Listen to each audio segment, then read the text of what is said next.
Welcome to the Personal Edge Fitness Podcast with Garrett Williamson. Health, wellness, exercise, nutrition, and a whole lot more. Got questions? Call us and leave a message at 251-278-EDGE or message us at Personal Edge Fitness on Facebook and Instagram, at Team PE on Twitter, or personaledgefitness.com. Hey, welcome to the show. So glad to have you with us today. Talking today about the most studied aspect of fitness training nowadays. It's become a very hot topic, and I'm glad it has. I've got theories about it myself. Enhancing exercise performance, enhancing the benefits of your exercise period, and also increasing the amount of work you can do in the same amount of time. And what we're talking about today is recovery and how important recovery is. I've touched on recovery in a few different episodes. Aspects of recovery in metabolism, aspects of recovery with muscle. We even talked about it in fat and what have you. Recovery is extremely important. It is the building phase of the fitness equation. Most people think of recovery happening after the exercise, but actually there are several aspects of recovery that happen actually during exercise. Those are parts that are being studied quite a bit because we're trying to find how fast the body can actually recover. The faster it can recover, the more we can actually get done, not only in a workout, but also the faster we can grow or make changes. It's a fascinating topic, and there's a copious amount of information out there about recovery. There's several studies going on as we speak on this subject, which I'm so glad because I have theories on it myself. We're going to get a little scientific today. I'm going to try to break it down, try to make it simple for you to understand the individual aspects of what's happening in the body. You heard me say this in other episodes, that I was the kid that always raised my hand and wanted to know why. The reason I'm going deep into this science of what recovery is I want you to understand why. What is exactly happening? And then we're going to talk about some things you should know concerning recovery for your own workout. Well, much recovery, it occurs during exercise. During exercise, recovery is needed to reestablish what they call intramuscular blood flow, and that's for oxygen delivery. Now, oxygen equals energy.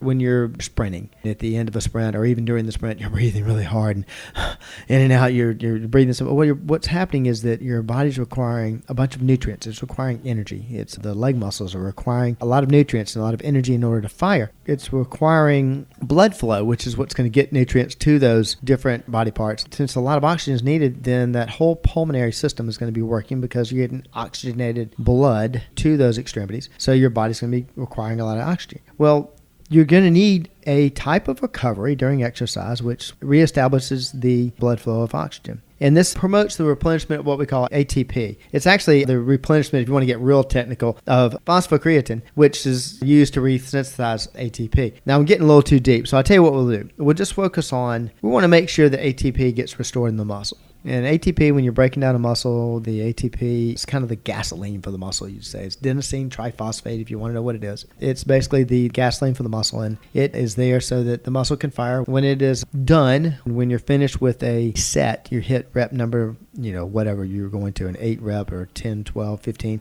whatever you hit failure. Well, you hit failure because ATP basically leaves the muscle. It takes about 25, 30 seconds for it to return. So that whole process is happening during exercise, type of recovery. And then, of course, you've got post-exercise recovery, which most people are familiar with. There's a lot of post-exercise oxygen consumption when this is going on. Going back to talking about oxygen, you're in repair mode. And so repair mode, you're going to need a lot of oxygen when you're going through the different synthesis, the different hormonal releases and what have you that go on during recovery. The during exercise is what we call immediate recovery. Now, this is the one that's not going to be as familiar. I'm going to explain what we mean by this. And you've experienced this, but you never really thought of it probably as recovery. It's the most rapid form of recovery. To give you an example, instead of trying to get too scientific, think of a race walker. That's an aggressive type of walking. When a race walker has the majority of their weight on their right leg, their left leg is actually in a state of somewhat rest. The muscles that are involved in stabilizing the body or taking care of balance, holding the body up, are actually in a state of somewhat rest. They're actually recovering. There's ATP kind of getting restored back in the muscle so that it can swing back, but swing forward again and take the pressure from the other leg. So just by walking and having weight shift from side to side, you've got a type of recovery. And as each leg recovers more quickly, the walker will be able to complete the striding task far more efficiently. And that's how we get stronger and we get actually in better shape. This is actually the definition of anaerobic capacity, something that we work on through HIIT training here at Personal Edge. We put a lot of emphasis and a lot of effort into increasing anaerobic, not aerobic, Anaerobic means without oxygen. Aerobic means with oxygen. Anaerobic capacity, your ability to sprint, recover, sprint, recover. And this immediate recovery is what we're talking about. And your ability to do that on a regular basis and more efficiently increases your energy levels. It's better for pretty much everything. And then you've got short-term recovery, which involves the recovery. That's step to step. So that's in between repetitions, the immediate recovery. Short-term recovery involves recovery between sets themselves. So let's say we're doing a bicep curl. We're picking a weight that we're going to do a failure somewhere between 12 and 15 repetitions. Well, if we're doing 12 or 15 repetitions, and then your body and your brain says, hey, look, that's enough. That's a fatigue. We're going to stop this. You set the weights down. Well, what's going on now is short-term recovery, and that is trying to get the ATP restored into the muscle so that you can break it down again, waiting for some of that pain and that lactic acid to dissipate. Now, lactic acid is that burning sensation that you feel. It's actually a byproduct of tearing a muscle. And you're tearing a muscle when you're trying to grow them. You're tearing muscle fibers. They're releasing lactic acid. It's burning your muscle, which sends a message to your brain that, hey, this fool needs to stop doing this. This is hurting. It's actually a protection mechanism to keep you from lifting so much that you end up ripping the muscle in half or really damaging the muscle. That recovery process is that lactic acid dissipating. That dissipates between 25 to 30 seconds after a lift. And you're saying, okay, I can start set number 2 now. And that's the short-term recovery. Training recovery is the most common type of recovery. It's the type of recovery that we're more familiar with. And it's used to describe the recovery between workout sessions or athletic competitions. Training recovery is a little bit longer, and of course it's very important. And it's why if you have consecutive workouts occur within the same day without appropriate training recovery time, you may be improperly prepared, of course, for the next training session, the next athletic event. And these are the things that we know. I'm not going to break down my chest first thing in the morning and then go back and hit a chest workout later that afternoon. That's counterproductive. Once you finish the session in the morning, your training recovery begins, and you don't want to break down muscle in the middle of training recovery. You keep that training recovery idea in mind, because that's probably where the most studies have been conducted on recovery has been in the training recovery area, because of trying to find out how often we can break down a muscle and then have that muscle repair and work out again. I theorize that because we've gotten better and better about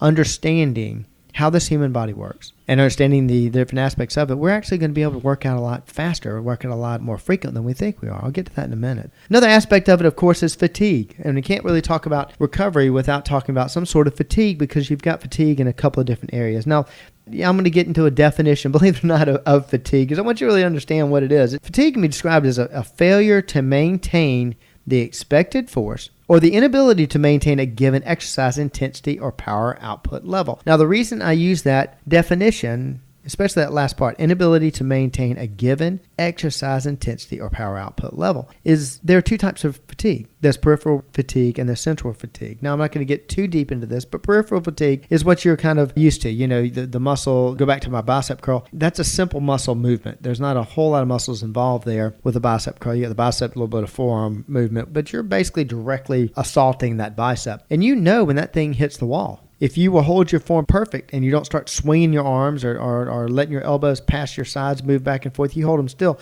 you'll get to a point of where the weight will just stop. You can't pull it up. That's peripheral fatigue. Central fatigue is more dealing with the brain. That also deals with some of the pain that you feel, and it's basically descending the motor pathways from the brain and spinal cord. That brain messages signal reductions or a complete cessation of exercise performance. Don't get too torn up in that, but fatigue plays a big part in this, and again, it's something that's being studied. What actually happens during recovery? What is actually going on? Well, metabolism comes into play. Now, in the podcast on metabolism, we actually start talking about some of this. We talk about what metabolism is, and that's the fact of breaking down calories and expending them, using them for energy, and your body's ability to do that. And remember, it's not some magic monster that nobody has any idea what it does. Mine's a slow one, mine's a fast one, I've got a green one. It is something that we actually can affect, that we actually can control. And if you need more information about that, check out the podcast on metabolism. But metabolism comes in 2 parts when we're talking about recovery: catabolism and anabolism. And that's not catabolism and anabolism. Catabolism is what happens when you digest food and the molecules break down in the body that we use for energy. You've got to basically catabolize before you can anabolize. So you're breaking down the molecules, you're breaking down the food from complex molecules. They're broken down to smaller and simple ones, the ones that we can actually use.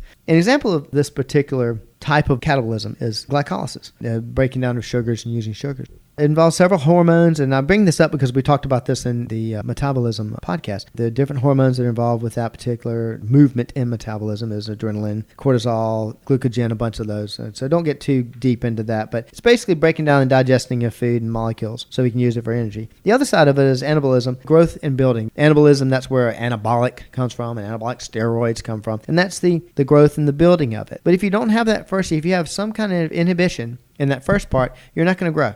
You're not going to develop muscle. If catabolism isn't straight, then anabolism doesn't happen.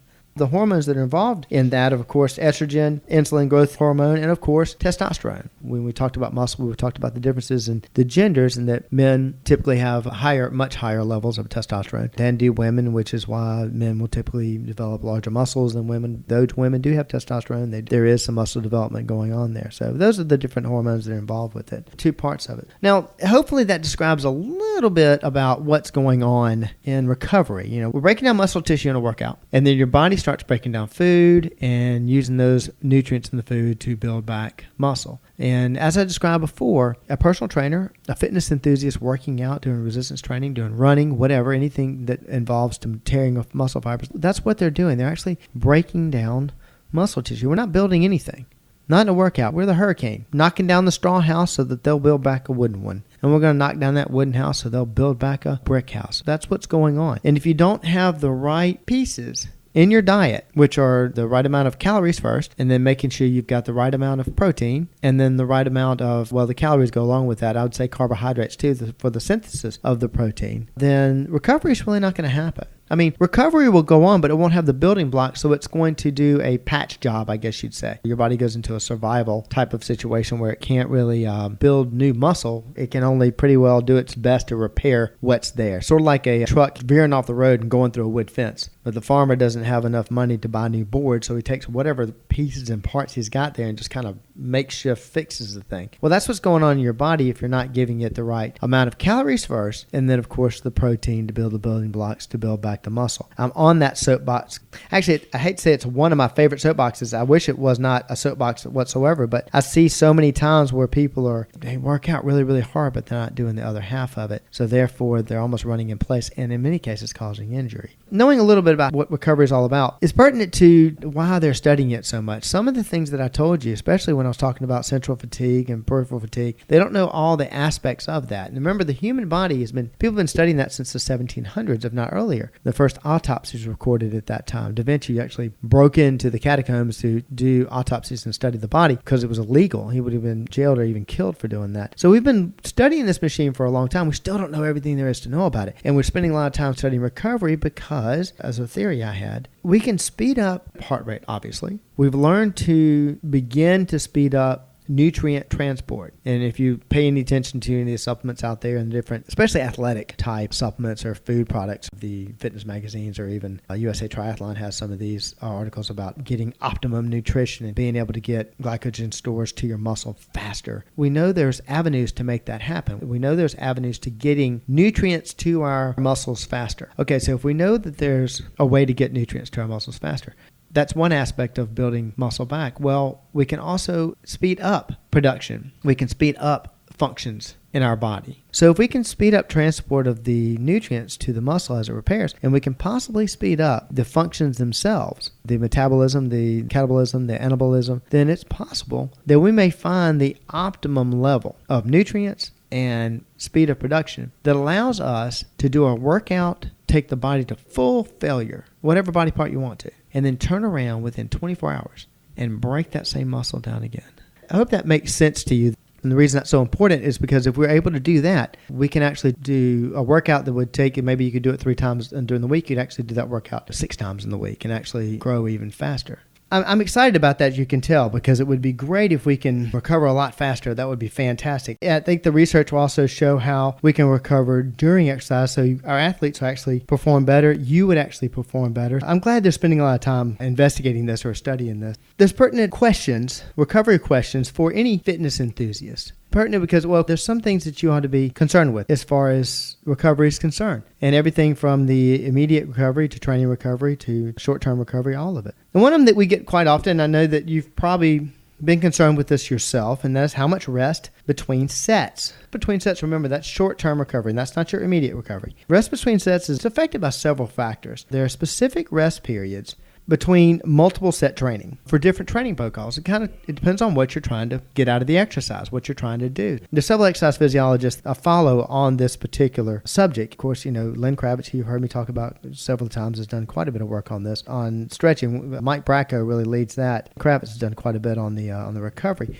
And for muscular endurance training, that kind of training, you want to take 30 to 90 seconds for muscular endurance training. Now, if you're really looking to push for anaerobic capacity, ability for that muscle to fire to exhaustion, recover fast, and fire again. Sprint, recover, sprint, recover, sprint, recover. Sort of the way we live. I would err more towards the 30 to 45. They say 30 to 90, but I think you're getting more into hypertrophy training when you go to 30 to 90 seconds. Hypertrophy training, basically training for growth and whatever, is 1 to 2 minutes. Power training, you're really concerned about how much weight you can lift for like competition. For power training, you're looking at about 3 minutes. With power training, you need to kind of train the way you want to live. A friend of mine used to tell me that way all the time and talk about braking in a car. You keep it under a certain speed for whatever. Then there's research out there that says, well, break it in the way you drive it. The power training being 3 minutes versus muscular strength, which is 4 to 5 minutes. And you would think that muscular strength would be the same as power training because you're wanting the muscle to get stronger. But power training, these power training athletes are going to need to be able to do that lift and then turn around and do another competitive lift, then turn around and do another competitive lift. So they have to train and rest and train like they're going to compete, if that makes sense. So for power training, it's 3 minutes. For muscular strength, it's 4 to 5 minutes.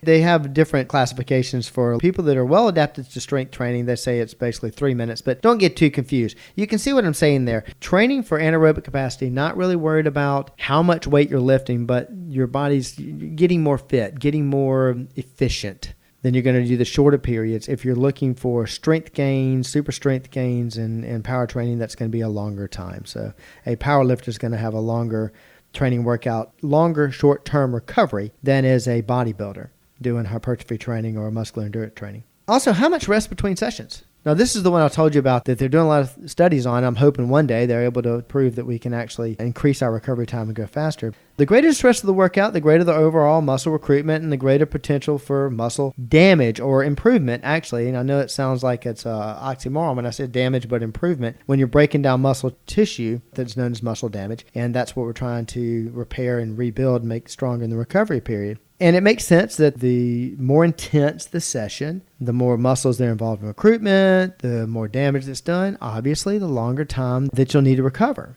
The second part of this is how much rest between sessions. Well, like I said, the greater the stress of the workout, the greater overall muscle recruitment, the deeper you go into the muscle, the harder, more intense the workout is. Obviously, you're going to need longer time to recover. Now, studies have shown that for an untrained individuals and people that haven't been working out on a regular basis, they're looking at a 1 to 2 days rest between sessions. But for a trained individual, yeah, it's more or less 1 day between sessions. In other words, Monday, you can break it down, take a day off on Tuesday, and break it down again on Wednesday. For an untrained person, you're looking at that 2 days. So you're looking at Monday, 2 days off, and then working out again on Thursday. This all depends now on a lot of things. It depends on how much other work you're doing along with it, how much cardiovascular work you're doing, how much other resistance training, like you're concerned about the time for recovery of the chest, how much bicep, how much tricep work you're doing, because that all plays into your white blood cells and your immune system, which is in control of building those muscles back. The more the immune system's involved, the slower the recovery is. So if you're just breaking down the chest and you're not sick or anything, then the chest can recover faster. But if you're breaking down the chest and you've also got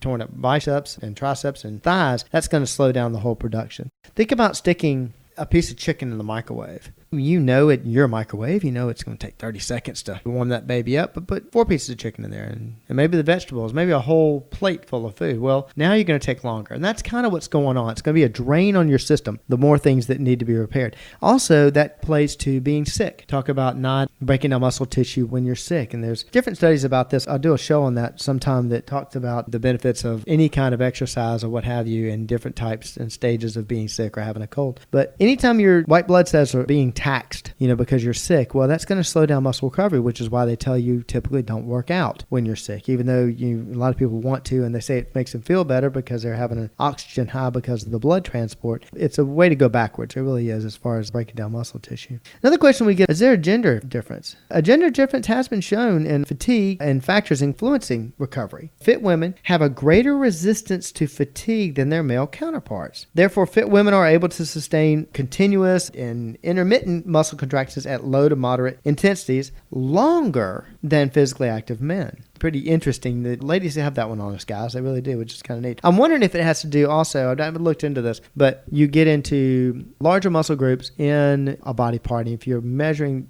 those body parts versus the counterpart in women, then you're actually possibly breaking down more muscle. And so therefore it could take longer. But kudos to the women on that one. That's fantastic. And do different muscle groups need more rest? Well, if you want to get real technical about it, we can get technical about this. Simply, the more complex the muscle, the more rest it's going to need. There's a very famous study that most of us that study exercise science or kinesiology at some point in time read what they call the DOMS study, and this delayed onset of muscle soreness. You've probably experienced DOMS. I don't have any problem with it the day after. 2 days later, though, wow, that muscle hurts. Well, typically, the DOMS effect doesn't affect a simple muscle group. It can, especially an untrained athlete, an untrained fitness enthusiast. But typically, it's a deep muscle. It's a big muscle. And I've heard it all the times with glutes. The largest muscle in the body is the rear end, and you hear about soreness in glutes not really hitting people till 2 days later. The recovery on those larger muscle groups typically does take longer.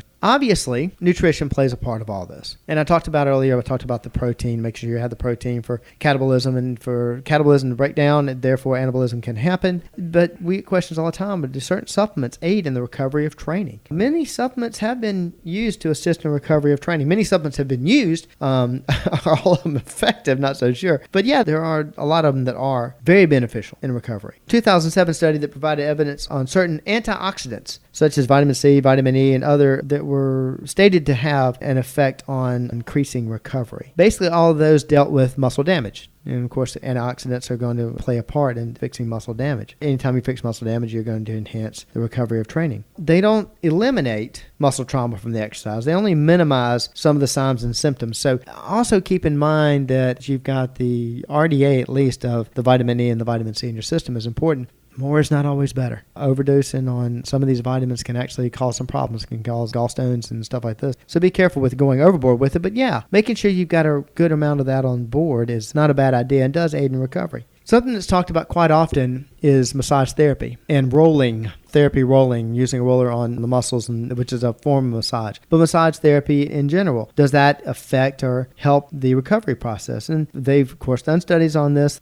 Several, I'm not quoting any of the particular ones, and one from Weirapong from 2005, there's one from Bloomer in 2007, there's several, but they reported that some studies have shown that massage did in fact reduce delayed onset muscle soreness. There's that DOMS. Actually, it's a very simple concept. Why massage actually aids in recovery. Massage is stimulating circulation. And the reason I touch on this one is it goes back to my theory about speeding up recovery time. If you're going to increase circulation, increase getting nutrient transport to an area, help break up some of the damaged muscle and the scabs and get white blood cells there a little quicker, you're going to increase the speed of recovery. And it definitely aids in the reduction of soreness. There's ways of actually doing a workout, then having a massage afterwards to stimulate circulation that reduces what they're talking about, the DOMS, reduces the inflammation, the delayed onset of muscle soreness. And part of the soreness that you feel is inflammation. You have inflammation because blood is being pumped into the area in order to repair. And just that stretching, that pushing in that area causes soreness. You may not see it, but it does cause soreness. By flushing that area out, you can actually speed up recovery. So massage does benefit, so does rolling. And one of the questions that we get is, of course,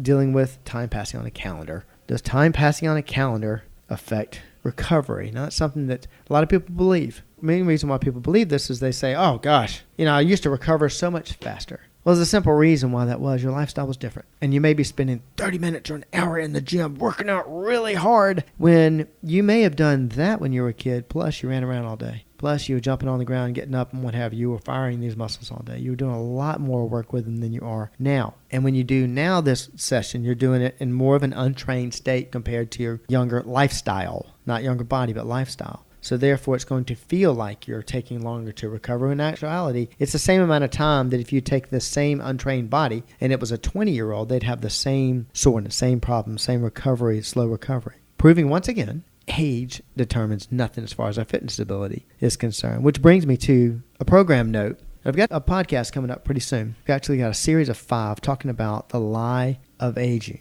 Why we believe this false pretense all our lives and how this belief is killing us. The concept that as time passes on the calendar, we deteriorate is absurd. I'm going to show you why you can stay fit, strong, virile, energetic, or as we describe it, young forever.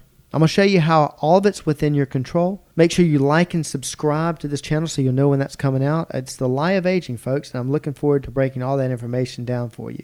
If you're interested in contacting the show, you can call us at our phone line. It's 251-278-3343. Hit me up on Twitter at Team PE. Contact me on my email at Garrett@personaledgefitness.com, and that's our website and Facebook page, Personal Edge Fitness. Thank you so much for joining me on this podcast on recovery. Have any questions about that, please reach out and speak to me about it. Be glad to address this in more depth. But until then, keep seeking that level of wellness, and most importantly, stay hydrated. Thanks for listening to the Personal Edge Fitness Podcast with Garrett Williamson.